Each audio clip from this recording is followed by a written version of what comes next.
Hello everyone, কেমন আছো সবাই? আশা করছি সবাই খুব ভালো আছো, সুস্থ আছো, আর আমিও ভালো আছি। আজকে আমি বানাবো মটর পনির। তো মটর পনির বানানোর জন্য আমি এখানে আমুলের যে প্যাকেটের পনিরটা হয় সেটাই নিয়েছি। তো পনিরটাকে এখন 4 কোনা করে কেটে নিলাম, একটু বড় বড় পিস করে কেটেছি। আর এখন একটা মশলা বানিয়ে নেব। তো এখানে কড়াই দিয়ে দিলাম তেল, আর দিয়ে দিয়েছি কিছুটা গোটা গরম মশলা। গোটা গরম মশলা বলতে এখানে আছে এলাচ, লং, দারচিনি আর গোলমরিচ। তারপরে কুচিয়ে রাখানো পেঁয়াজ দিয়ে, কাজু আর টমেটোটা দিয়ে কিছুক্ষণ নেড়ে চেড়ে এই যে নরম হয়ে এসছে, তো এটাকে ঠান্ডা করে 2 চামচ মতো টক দই দিয়ে একটি মিহি পেস্ট তৈরি করে নিয়েছি।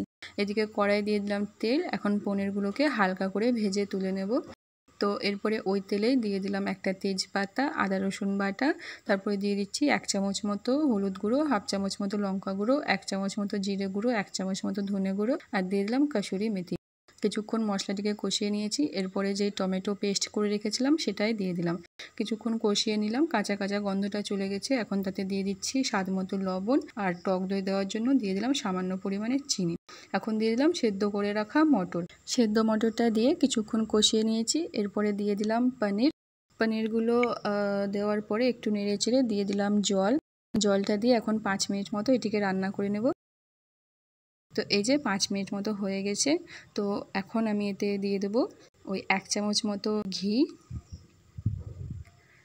আর তারপরে দিয়ে দেবো এখানে গরম মশলা গুঁড়ো, আর দিয়ে দেবো কাসুরি মেথি।